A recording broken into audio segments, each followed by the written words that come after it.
Good morning एवं नमस्कार। आज हम हमारे हिंदी विषय में हमारी चौथी इकाई जिसका नाम है कर्मयोगी लाल बहादुर शास्त्री।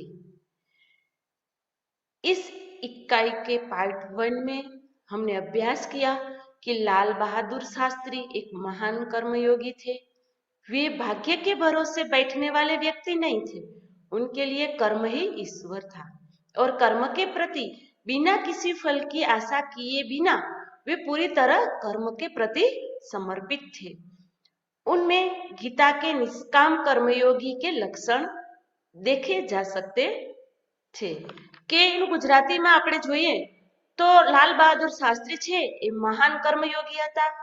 તેઓ ભાગ્યના ભરોસે નસીબના ભરોસે બેસી રહેનારા માણસમાં નહોતા.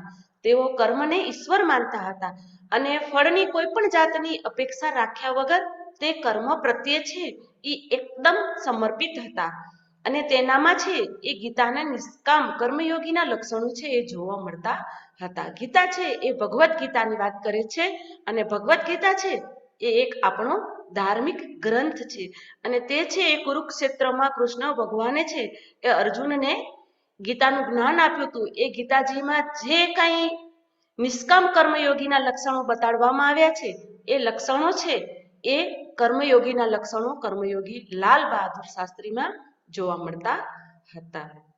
तो आज हम पार्ट 2 का अभ्यास करेंगे. इस अभ्यास में मैं आप सभी छात्रों का हार्दिक स्वागत करती हूँ.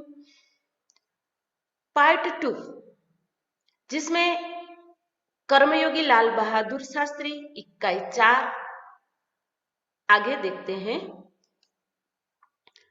अपने उद्देश्य के प्रति दृढ़ आस्था, उस उद्देश्य को प्राप्त करने के लिए कर्म का भाव तथा उस कर्म के प्रति संपूर्ण समर्पण, ये 3 बातें मुझे उनके संपूर्ण चरित्र तथा जीवन दर्शन में दिखाई पड़ती थी. यहाँ पर लेखक क्या कहना चाहते हैं कि अपने उद्देश्य के प्रति दृढ़ आस्था थी. जिसको कर्म योगी लाल बहादुर शास्त्री है उसने एक उद्देश्य तय किया हुआ होता है, उसी उद्देश्य में दृढ़ आस्था थी और जो उद्देश्य प्राप्त करने के लिए वो क्या करते हैं, कर्म किए जाते हैं और कर्म के प्रति संपूर्ण समर्पण भाव रखे हुए कर्म करते थे. तो ये 3 बातें कौन कौन सी, तो कि अपने उद्देश्य के प्रति दृढ़ आस्था, उस उद्देश्य को प्राप्त करने के लिए कर्म का भाव और कर्म के प्रति संपूर्ण समर्पण भाव. ये 3 बातें मुझे उनके संपूर्ण चरित्र तथा जीवन दर्शन में दिखाई पड़ती थी. यहाँ पर लेखक क्या कहना चाहते हैं कि लाल बहादुर शास्त्री जी जो है उनमें ये 3 बातें हैं उसको उसके संपूर्ण जीवन चरित्र में दिखाई पड़ती है.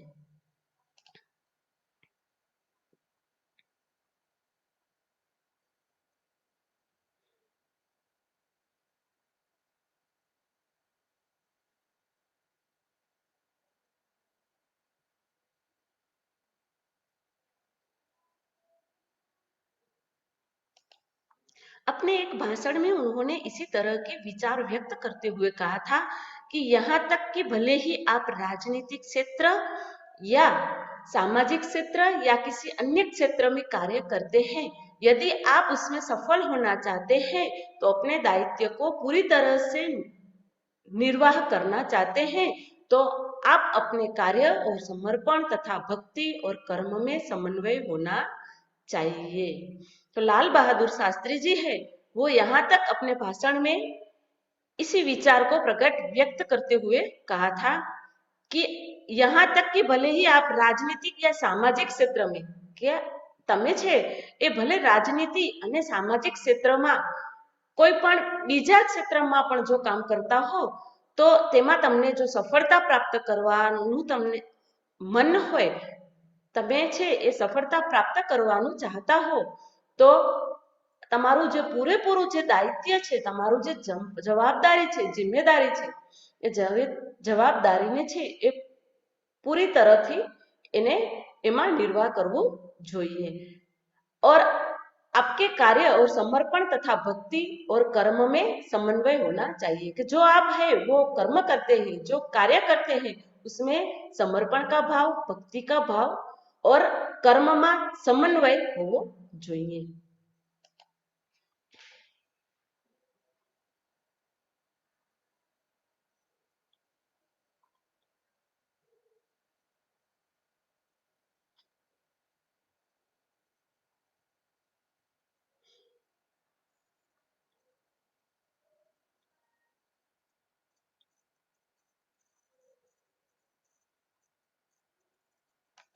मैं शास्त्री जी की सफलता का रहस्य उनके इसी महत्वपूर्ण चिंतन में मानता हूँ।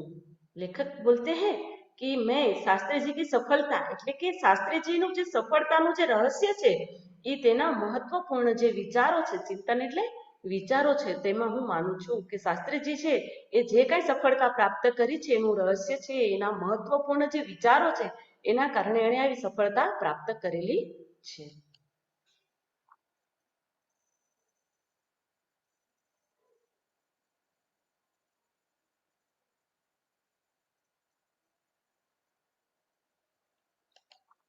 साथ ही यह भी मानता हूँ कि किसी भी व्यक्ति, समाज और देश के विकास का रहस्य इसी भक्ति और कर्म के सिद्धांत में निहित है. કે સાથે સાથે છે એ હું એમ પણ માનું છું કે કોઈ પણ વ્યક્તિ હોય, સમાજ હોય કે દેશ હોય, એનો જે વિકાસનું જે રહસ્ય છે એ આ ભક્તિ અને કર્મના સિદ્ધાંતમાં છુપાયેલું છે, સિદ્ધાંતમાં રહેલું છે.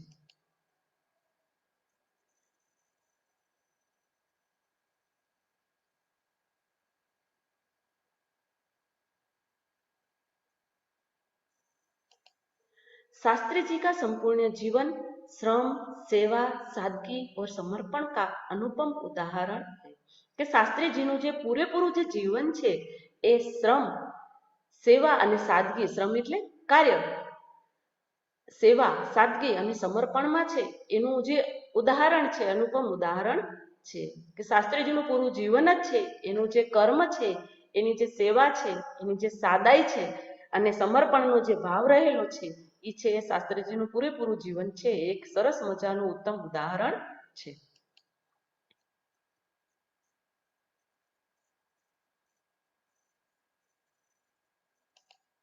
उनके ये गुण केवल उनके कार्यों और विचारों में ही अभिव्यक्त नहीं पाते थे, बल्कि उनको देखने से ही इन सभी भावों का एहसास हो जाता था. કે એના જે આ બધા ગુણો છે એ કેવળ તેના કાર્યો જ છે, એનામાં કે વિચારોમાં એની અભિવ્યક્તિ થતી ન હતી, પરંતુ એને આપણે જોઈએ તો એના વ્યક્તિત્વમાં જ આ બધા જે ભાવો છે એનો અહેસાસ આપણે થઈ જતો હતો.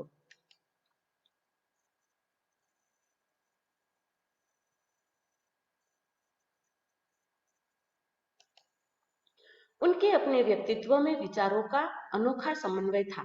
કે તેના જે વ્યક્તિત્વ છે એનું પોતાનું વ્યક્તિત્વમાં જ વિચારોનું છે એ એક અનોખી રીતેનું સમન્વય હતું.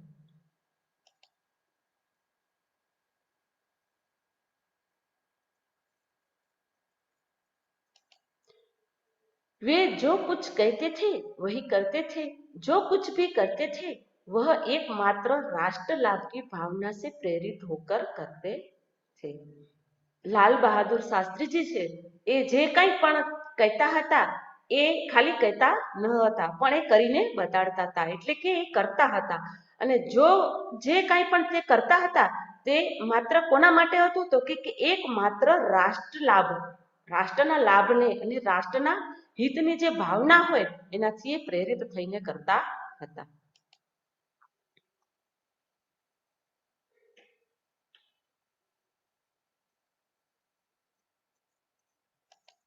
मुझे लगता है कि यह उनके ચરિત્ર की एक बहुत बड़ी विशेषता थी.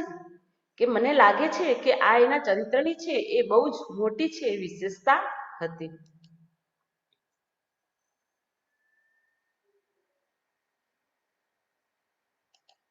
जिसके कारण देशवासी उन पर इतना अधिक विश्वास करते थे और उन्हें चाहते भी थे.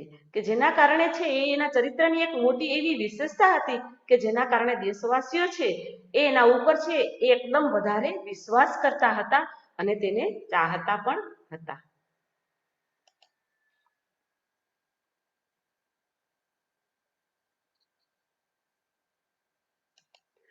पंडित नेहरू की समृद्ध राजनीति विरासत को संभालना और उसे आगे ले जाने का काम कम कठिन नहीं था.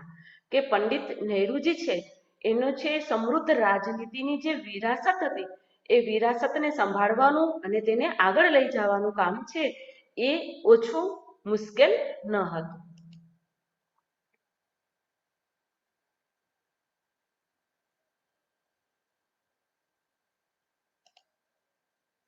लेकिन देश ने उस समय यह साफ साफ देखा कि उसे संभालने की ताकत शास्त्री जी में है। પરંતુ છે એ સમયે છે એ દેશને એવું લાગ્યું અને એકદમ દેશને જોવામાં આવ્યું કે આ જે દેશ છે એને જે વિરાસત છે, રાજનીતિક વિરાસત છે, એને સંભાળવા માટેનું કામ છે એ ખૂબ જ મુશ્કેલ હતું. છતાં પણ છે એમ કે લાલ બહાદુર શાસ્ત્રી જે છે એ એને સંભાળી શકશે એવી તાકાત ધરાવે છે, એવું છે એ સમયે છે એ દેશને લાગેલું.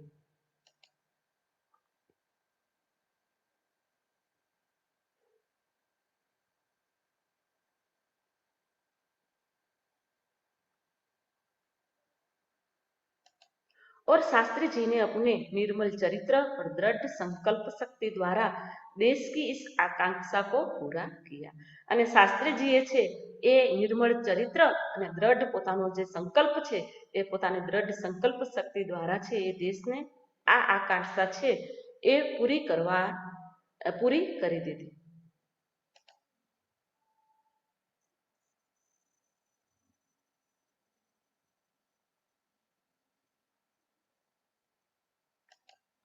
शास्त्री जी एक सबसे बड़े विशेषता यह भी थी कि वे एक सामान्य परिवार में पैदा हुए थे.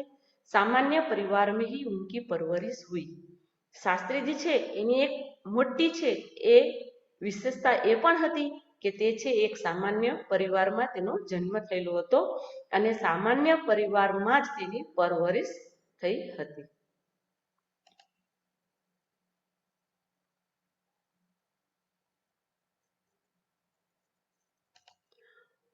और जब वे देश के प्रधानमंत्री जैसे महत्वपूर्ण पद पर पहुंचे तब भी वह सामान्य ही बनी रहे. અને જ્યારે છે તે દેશના પ્રધાનમંત્રી જેવા મહત્વપૂર્ણ પદ ઉપર પહોંચ્યા ત્યારે પણ તે છે એ સામાન્ય બનીને જ રહ્યા.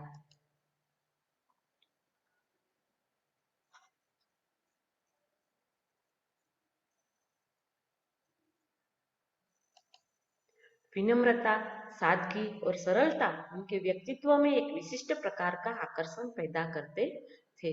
कि विनम्रता, સાદગી એટલે કે સાદાઈ અને સરળતા એના વ્યક્તિત્વને છે એક વિશિષ્ટ પ્રકારનું આકર્ષણ પેદા કરતું હતું.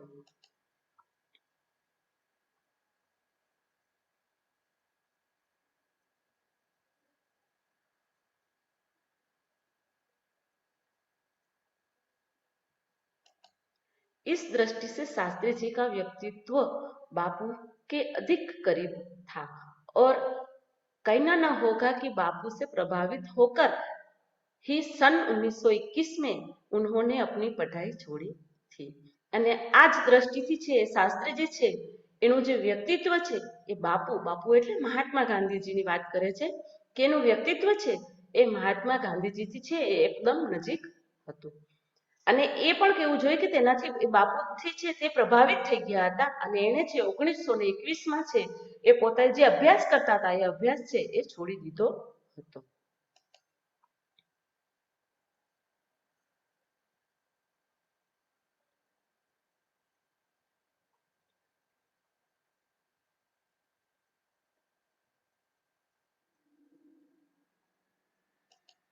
शास्त्री जी पर भारतीय चिंतकों डॉक्टर भगवान दास तथा बापू का कुछ ऐसा प्रभाव रहा कि वह जीवन भर उन्हीं आदर्शों पर चलते રહે. અને શાસ્ત્રીજીના જીવન દર્શનમાં આપણે જોઈએ તો એના કોનો પ્રભાવ હતો તો કે ભારતીય ચિંતકો હતા, ડોક્ટર ભગવાનદાસ હતા અને મહાત્મા ગાંધી હતા. એ લોકોના આવા મહાન વ્યક્તિઓનો પ્રભાવ છે એ શાસ્ત્રીજી ઉપર રહ્યો. એના કારણે છે એ પૂરું જીવન છે એના આ મહાન વ્યક્તિઓના આદર્શો છે એના આદર્શોને વળગીને રહ્યા અને એના આદર્શો ઉપર ચાલતા રહ્યા.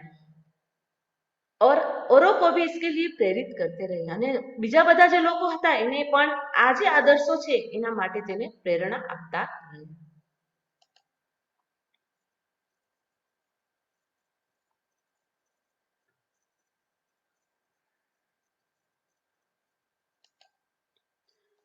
शास्त्री जी उन्हीं आदर्शों पर चलते रहे और औरों को भी इसके लिए प्रेरित करते रहे. शास्त्री जी के संबंध में मुझे बाइबल की वह उचित ઉક્તિ બિલકુલ સહી જાણ પડતી હે કે શાસ્ત્રીજીના સંબંધમાં છે એ બાઇબલ છે એ શું છે તો બાઇબલ ઈસાઈઓનો એક ધર્મ પુસ્તક છે અને એનામાં એક એવી ઉક્તિ આપેલી છે. એની ઉક્તિ છે એ કઈ છે તો કે તેઓ પોતે કદી જે કામ હોય તે કામ છે એ ખાલી કહેવામાં માનતા ન હતા, પણ એ કામ કરીને બતાવવા વાળા હતા. કે તેઓ પોતે કદી શાસક પોતાને માનતા ન હતા અને જનતાને જ સેવક માનતા હતા. કે છે કે જનતા છે એની સાથે સાથે એ પણ સેવક છે એમ કે, એટલે જનતાના સેવક તેને સમજતા હતા. તો આજે એક બાઇબલની ઉક્તિ છે કે તે પોતાને કદી શાસક માનતા નહોતા અને જનતાના સેવક જ માનતા હતા. તો એ ઉક્તિ છે એ એકદમ છે એ લાલ બહાદુર શાસ્ત્રીજીની બાબતમાં છે એ એકદમ સાચી લાગે છે.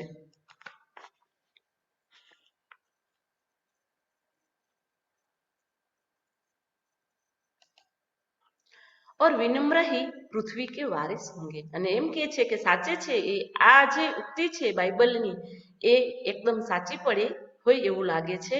અને વિનમ્રતા છે જે એ જ છે પૃથ્વીના વારિસ થશે.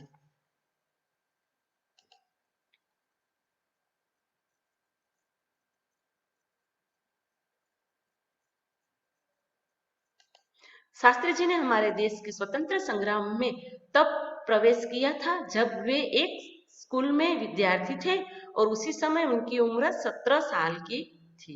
અને શાસ્ત્રીજીએ છે એ જ્યારે આપણા દેશના સ્વતંત્ર સંગ્રામ જ્યારે શરૂ હતો ત્યારે તેણે સ્વતંત્ર સંગ્રામોમાં જ્યારે પ્રવેશ કર્યો ત્યારે તે એક સ્કૂલના વિદ્યાર્થી હતા અને તેની જે ઉંમર છે એ ફક્ત 17 વર્ષની હતી.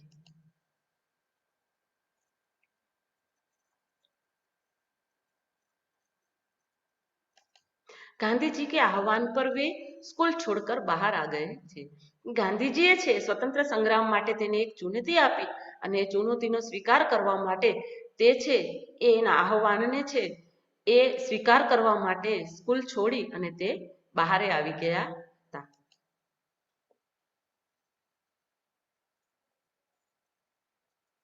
इसके बाद काशी विद्यापीठ में उन्होंने अपनी शिक्षा पूरी की. ત્યાર પછી તેણે છે એ કાશી વિદ્યાપીઠ છે એમાં એણે પોતાનું શિક્ષણ છે એનો અભ્યાસ છે પૂરો કર્યો. उनका मन हमेशा देश की आज़ादी और सामाजिक कार्यों के प्रति लगा रहता था. તેનું મન છે એ હંમેશા દેશની આઝાદી અને સામાજિક કાર્યોની બાબતમાં લાગેલું હતું.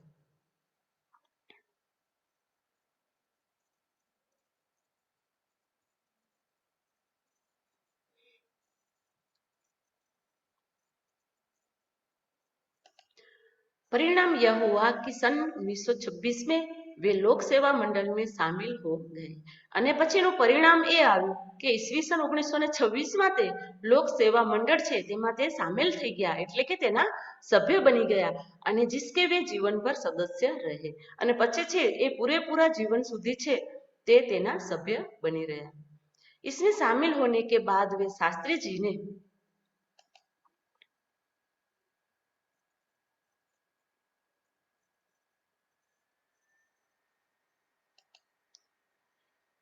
इसमें शामिल होने के बाद शास्त्री जी ने गांधी जी के विचारों के अनुरूप अछूतों के द्वार के काम में अपने आप को लगाया. એનામાં સામેલ થયા પછી શાસ્ત્રીજીએ ગાંધીજીના જે વિચારો છે એ વિચારોમાં જે અછૂતોના દ્વારનું જે કાર્ય હતું તે કાર્યમાં છે એ પોતાને લગાડ્યા.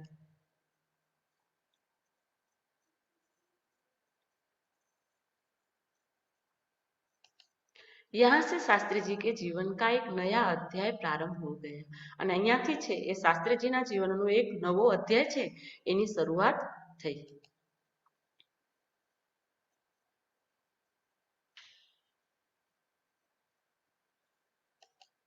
सन 1930 में जब नमक का कानून तोड़ो आंदोलन शुरू हुआ तो शास्त्री जी ने उसमें भी भाग लिया. અને ઈસવીસન 1930માં જ્યારે નમક કાનૂન તોડો આંદોલન એટલે કે મીઠાનો જે કાયદો હતો એ કાયદો તોડવાનું આંદોલન જ્યારે શરૂ થયું ત્યારે તે શાસ્ત્રીજીએ તેમાં ભાગ લીધો.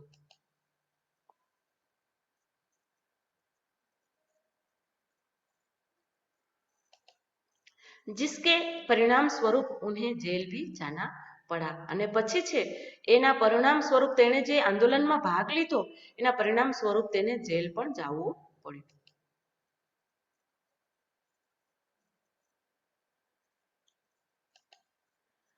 અને અહીંયાથી છે એ શાસ્ત્રીજીની જેલ યાત્રા છે એ શરૂઆત થઈ। और वह सन 1942 के ભારત છોડો આંદોલન તક નિરંતર ચલતી રહી। અને અહીંયાથી છે એ શાસ્ત્રીજીની જેલ યાત્રા જ્યારે શરૂ થઈ ત્યારે તે ઈસવીસન 1942 ભારત છોડો આંદोलन સુધી છે એ निरंतर છે એ ચાલતી रही। तो आज हम यहाँ तक पार्ट 2 का अभ्यास करेंगे।